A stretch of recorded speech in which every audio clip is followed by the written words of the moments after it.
त्वनन्ताय सहस्रमूर्तये सहस्रपादाक्षिशिरोर्वहवे सहस्रनाम्ने पुरुषाय शाश्वते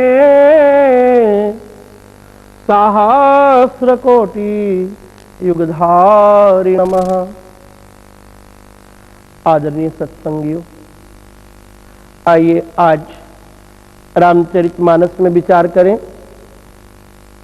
गोस्वामी जी महाराज कहते हैं कि जड़ चेतन गुण दोषमय विश्व कीन करतार, उस परमपिता परमात्मा ने इस संसार को जड़ और चेतन के संयोग से बनाया है, गुण और अवगुण को जोड़कर बनाया है। बिना तांबे के मिलाए स्वर्ण का आभूषण निर्मित नहीं हो सकता।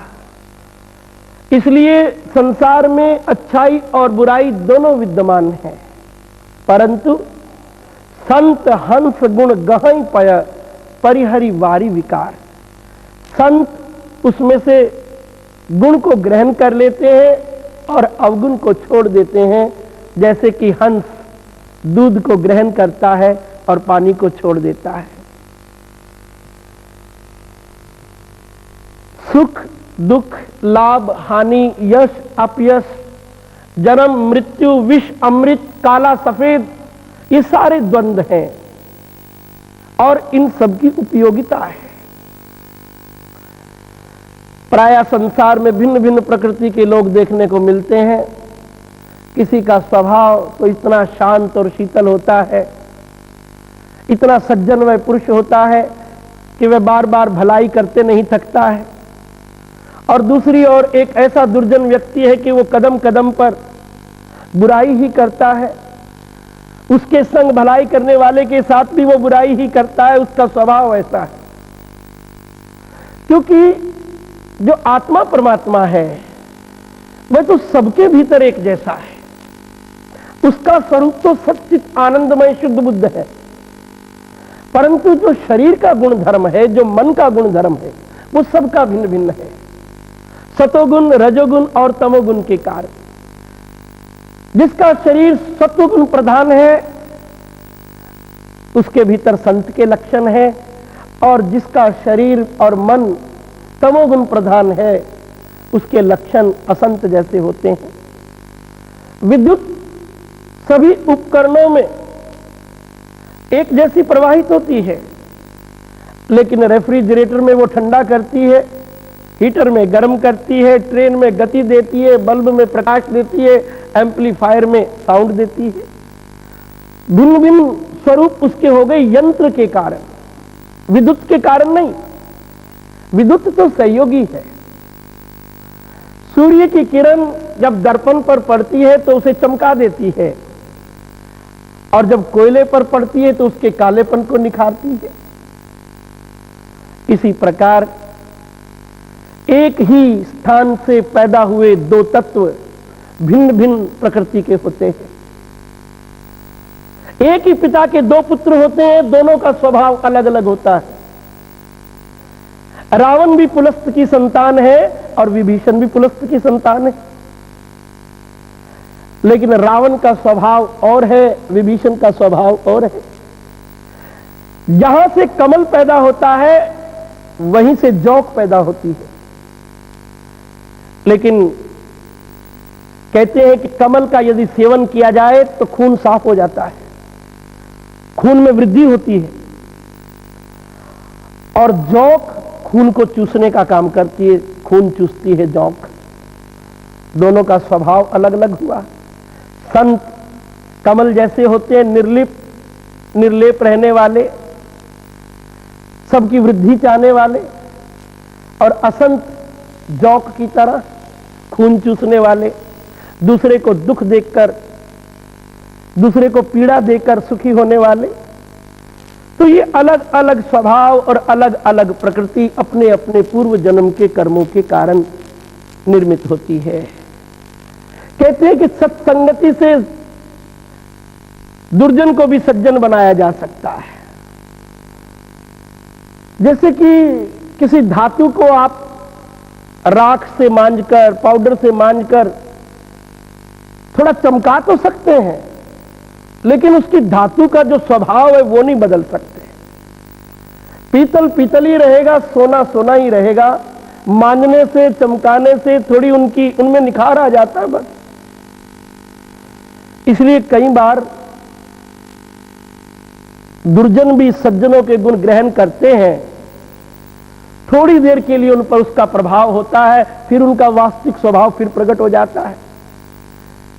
नीम के पास चंदन का पेड़ हो तो नीम की लकड़ी में से भी चंदन की खुशबू आने लगती है, लेकिन उसकी कड़वाहट तो नहीं जाती, कड़वाहट तो वही रहती है। रावण भी संत का रूप धारण कर लेता है तो थोड़ी देर के लिए संत ही नजर आता है। सीता उस पर भरोसा कर लेती है कि ये साधु है, लेकिन रावण उस स्वरूप को ज्यादा देर कहां रख सका। थोड़ी देर में उसका क्रोध, उसका अहंकार प्रकट हो गया और उसने अपने वास्तविक रूप को प्रकट कर दिया कि मैं तो राक्षस हूं। राहु अमृत पीने के लालच से देवता का रूप धारण करके देवताओं में घुस गया, लेकिन उसकी दाल ज्यादा देर तो नहीं गली, जल्द ही वो पकड़ा गया और भगवान नारायण ने उसका वध किया। थोड़ी देर के लिए कालनेमी ने भी हनुमान जी को फंसा लिया था, अपनी कथा में उलझा लिया था, लेकिन थोड़ी ही देर के बाद भेद खुल गया, पता चल गया कि ये तो दुर्जन है, सज्जन नहीं। तो यदि इस दुर्जन व्यक्ति सज्जन का आडंबर ओढ़कर दूसरों को धोखा देना चाहे तो उसका धोखा ज्यादा देर नहीं टिकता, थोड़ी देर में ही उसकी पोल खुल जाती है। उसका स्वभाव, जो वास्तविक स्वभाव है, नीम की जो कड़वाहट है, वो प्रकट हो जाती है। का कहा कृष्णा पिका कृष्णा का भेदो पिक का कयो। कौवा भी काला है और कोयल भी काली है, दोनों बैठे हो तो थोड़ी देर के लिए तो आप भ्रम में पड़ जाएंगे कि पता ही नहीं चलेगा कौन सी कोयल है और कौन सा कौवा है। बिल्कुल एक जैसा आकार होता है, लेकिन थोड़ी देर में जब वो बोलना शुरू करेंगे तो उनकी बोली से पता चल जाएगा कि कौन कोयल है और कौन कौवा है। इसके विपरीत सज्जन का अगर वेश अच्छा ना भी हो तब भी वे सम्मानित होते हैं। सज्जन का स्वभाव, क्योंकि सज्जनता का है, वेश से उसको कोई फर्क नहीं पड़ता। उसने अच्छा रूप धारण कर रखा हो ना कर रखा हो, माला धारण कर रखी हो ना कर रखी हो, गहरी कपड़े पहन रखे हो ना पहन रखे हो, उसका जो स्वभाव है संतत्व का वो उसे सम्मान दिलाता है। जामवंत तो रीछ है, कोई सुंदर है क्या? हनुमान जी तो बानर है, सुंदरता की कोटि में नहीं आते, लेकिन फिर भी पूजनीय है, ज्ञानीनम अग्रगण्यम है। स्वरूप से और वेशभूषा से सज्जनता का कोई संबंध नहीं। इसलिए रामचरितमानस में गोस्वामी जी महाराज कहते हैं कि सज्जन और दुर्जन सदा रहे हैं, अच्छाई और बुराई सदा रही है, लेकिन जो संत हैं, जो हंस हैं, वे गुणों के ग्राहक होते हैं। वे जानते हैं कि स्वभाव नहीं बदला जा सकता। आमतौर पर हम सोचे कि बहुत बड़े विद्वान, बहुत बड़े बड़े उपदेश अगर किसी को दिए जाएं तो वो बदल सकता है। रावण को क्या उपदेश देने वालों की कमी थी? स्वयं उसकी पत्नी ने कितना समझाया, उसके नाना ने समझाया, अंगद जी ने समझाया, हनुमान जी ने समझाया, विभीषण ने समझाया, लेकिन क्या रावण बदला? और दुर्योधन को समझाने के लिए तो त्रिलोकी के नाथ भगवान कृष्ण गए थे कि भाई मान जा, ये तू उपद्रव छोड़ दे। लेकिन दुर्योधन कहता है तुम 5 गांवों की बात करते हो, सुचिका मात्रम न व्याख्यामी, सुई के नौक जितनी भी जमीन नहीं दूंगा, हे माधव जाके कह दो पांडवों को। तो ये दुर्जन का स्वभाव है। कभी कभी सज्जनों से भी गलतियां हो जाती हैं, लेकिन सज्जनों से जो गलतियां होती हैं वो प्रारब्ध के कारण, काल के प्रभाव के कारण, कलयुग के प्रभाव के कारण हो तो जाती है, लेकिन उन्हें शीघ्र ही पश्चाताप हो जाता है और वो अपनी भूल का सुधार भी कर लेते हैं, जबकि दुर्जन नहीं करता। दुर्जन तो हमेशा कहता मैं सही हूं, गलती करके भी कहता कि मैं सही हूं। राजा परीक्षित धर्मात्मा थे, सज्जन थे, लेकिन उनसे भी गलती हो गई। उन्होंने एक संत का अपमान कर दिया, उनके गले में मरा हुआ सांप डाल दिया। सती से गलती हो गई थी। भगवान राम की परीक्षा लेके आई। जब शंकर जी ने पूछा कि परीक्षा लेके आई, तो करछुना परीक्षा लीन गोसाई, मैंने कोई परीक्षा नहीं ली, झूठ बोल दिया। राजा नृग ने गलती की, गौएं दान की थी, दान की हुई गौ फिर उसकी गौओं में आके मिल गई, वही गौ उसने फिर दान कर दी। तो इन लोगों से, सज्जनों से कई बार जो गलतियां हुई हैं, परीक्षित से गलती हुई काल के प्रभाव के कारण, कलयुग आ गया था। सती से गलती हुई हरि इच्छा के कारण, लेकिन सती ने भी अपनी भूल को सुधारा, नया जन्म धारण किया, भगवान शंकर की भक्ति की, राम कथा सुनी। और परीक्षित ने भी अपनी गलती को सुधारा भागवत सुन करके। मेरे देखे 4 प्रकार के लोग होते हैं, 4 प्रकार की बुद्धि जिनमें काम करती है। एक सुमति, एक कुमति, एक मंदमति और एक महामति। सुमति का अर्थ है कि मेरा भला हो ना हो कोई बात नहीं, दूसरे का भला हो गया यही बहुत है। मेरे खेत में पानी नहीं आ रहा, यहां तक नहीं पहुंचता पानी, चलो दूसरे के खेत में तक तो पहुंच रहा है, उसका तो भला हो रहा है, चलो इतना ही बहुत है। मैं अंधेरे में बैठा हूं, मेरी बिजली नहीं आई, पड़ोसी की आ गई, चलो उसका तो भला हुआ। ये तो सुमति है। और कुमति का अर्थ है कि भाई यद्यपि मुझे लाभ नहीं हो रहा, अगर मुझे लाभ नहीं हो रहा तो दूसरे को भी नहीं होना चाहिए। कई बार बच्चे करते हैं, वो एक बच्चा कह देता है कि तेरा लेख तो बढ़िया नहीं आया, मेरा तो बढ़िया आया। तो कहता अच्छा मेरा बढ़िया नहीं आया तो मैं तेरी भी कॉपी फाड़ूंगा, क्योंकि मेरा सुंदर लेख नहीं आया तो तेरा भी क्यों है। मैं अंधेरे में बैठा हूं और दूसरा पंखे की हवा खा रहा है तो उसकी भी तार तोड़ के आओ। जब हमें सुख नहीं मिल रहा उसको भी नहीं मिलना चाहिए। मेरे खेत में पानी नहीं आ रहा, उसकी भी मेंढ तोड़ दो। तो यह है कुमति। और तीसरी होती है मंदमति। मंदमति ऐसी होती है कि अपना लाभ भी नहीं है फिर भी दूसरे का नुकसान करना है, अपना कोई फायदा भी नहीं हो रहा, बिना बात के, बिना मतलब के, अकारण दूसरे का नुकसान चाहना, यह मंदमति का स्वरूप है।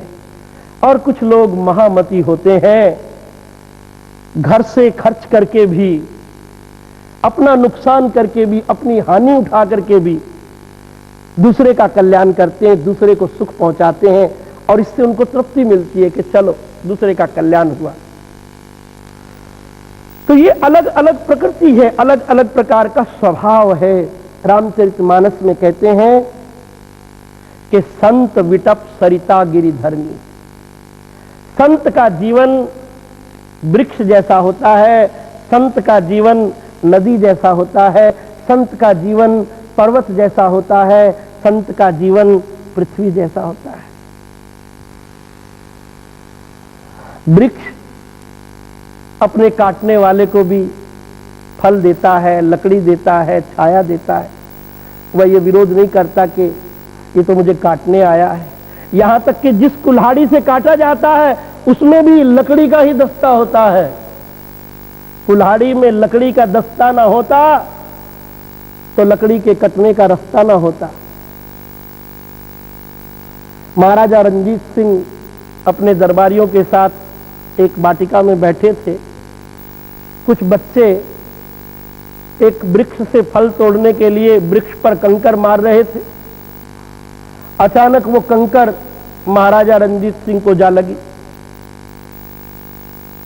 उनके अनुचर तो एकदम क्रोधित हो गए, उन्होंने मयान में से तलवारें निकाल ली। इतनी बड़ी गुस्ताखी किसने की, पकड़ के लाओ। जब उस अपराधी बच्चे को पकड़ कर लाए तो महाराजा रंजीत सिंह ने एक स्वर्ण की मुद्रा निकाल के दी। दरबारियों ने कहा, महाराज इसे दंड देना चाहिए, आप स्वर्ण मुद्रा दे रहे, पुरस्कार दे रहे हैं। रंजीत सिंह जी ने कहा, अरे जरा तो विचार करो, क्या मैं वृक्ष से भी गड़ा गुजरा हूं? ये लोग वृक्ष पर कंकर मार रहे थे फल प्राप्त करने के लिए, ये उसे कंकर मारते हैं, वो फल देता है। वो तो फिर भी वृक्ष है और मैं तो मनुष्य हूं, क्योंकि मनुष्य तो वृक्ष से श्रेष्ठ होता है। पत्थर से कीड़ा श्रेष्ठ है, कीड़े से चींटी श्रेष्ठ है, चींटी से पक्षी श्रेष्ठ है, और पक्षी से पशु श्रेष्ठ है, और पशु से मानव श्रेष्ठ है। क्यों? क्योंकि पत्थर जहां पड़ा है वहीं पड़ा रहता है, वो जड़ है। लेकिन उससे श्रेष्ठ कीड़ा है कि जहां कोई खाने की वस्तु हो, आहार हो, वहां कीड़े पैदा हो जाते हैं। आहार में पैदा होता है और आहार में ही मर जाता है। चेतन तो है, पत्थर की तरह जड़ तो नहीं है, इसलिए पत्थर से श्रेष्ठ है क्योंकि वो चेतन है। लेकिन कीड़े से चींटी श्रेष्ठ है, क्योंकि कीड़ा आहार लेने के लिए कहीं नहीं जाता, वहीं जहां आहार, जितने दिन का आहार है वहां पैदा हुआ खा लेगा, आहार खत्म हो गया तो वहीं मर गया। लेकिन चींटी जो है अपना आहार ढूंढने के लिए बाहर जाती है, लेकिन सिर्फ अपने लिए ही ढूंढती है, अपनी बहन के लिए, पड़ोसियों के लिए, दूसरों के लिए नहीं। इसलिए चींटी से पक्षी श्रेष्ठ है, क्योंकि पक्षी जो दाना चुगने जाते हैं तो अपने बच्चों के लिए भी लेके आते हैं, अपने बच्चों को भी खिलाते हैं। और पक्षी से गाय श्रेष्ठ है, क्योंकि गाय अपने बछड़े को भी दूध देती है और दूसरों को भी दूध देती है। और पशु से मनुष्य श्रेष्ठ है, क्योंकि मनुष्य के पास पशुओं से, पक्षियों से भी अधिक तीव्र बुद्धि है, जिसके द्वारा वो बहुत दूसरों का कल्याण कर सकता है, भलाई के काम कर सकता है। विद्यालय बनवाता है, अस्पताल बनवाता है, सड़कें बनवाता है, कितने कल्याणकारी कार्य करता है, दान देता है। इसलिए मनुष्य को पशुओं से श्रेष्ठ कहा है। तो महाराजा रंजीत सिंह कहते हैं कि क्या मैं वृक्ष से भी गया गुजरा हूं, मैं तो मानव हूं। दूसरा, संत का स्वभाव नदी जैसा कहा। नदी में कोई तो जोत जला के आता है, नदी में कोई तो पुष्प अर्पित करके आता है, और नदी में ही कोई अपनी गंदगी बहाता है, कपड़े धोता है, नालियों को छोड़ देता है, अस्थि प्रवाह करता है। लेकिन नदी किसी के साथ कोई भेद नहीं करती, उसने तो सबको शुद्ध ही करना है। कहते हैं कि रहीम खान खाना बड़े प्रसिद्ध कवि हुए, लेकिन मालदार भी थे, सब प्रकार से वैभव था उनके पास। गुणी संत थे तो उनकी प्रसिद्धि से कुछ लोग जलने लगे। एक बार वो बाजार से जा रहे थे तो एक दुकानदार ने एक 50 ग्राम का बट्टा उठा करके उनको मारा। रहीम जी को लगा नहीं, उन्होंने वो बट्टा उठा लिया, उठा करके घर ले आए और अलमारी में से 50 ग्राम सोना निकालकर अपने अनुचर को कहा, जाओ भाई उस दुकानदार को दे आओ। उनका सेवक कहने लगा, आप ये क्या करते हैं, वो आपको पत्थर मार रहा है, आप उसको सोना दे रहे हैं। रहीम जी कहते हैं, भाई उसने सुना होगा कि संत पारस के समान होते हैं, उसने सुना होगा कि जैसे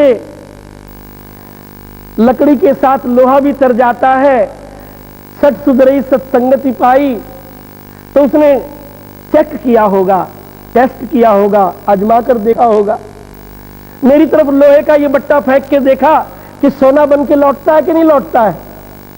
उसकी आस्था को खंडित ना कर, जा सोना देखे आ, ताकि उसका विश्वास बना रहे, सच्चिदानंद विश्वास बना रहे, सच्चिदानंद।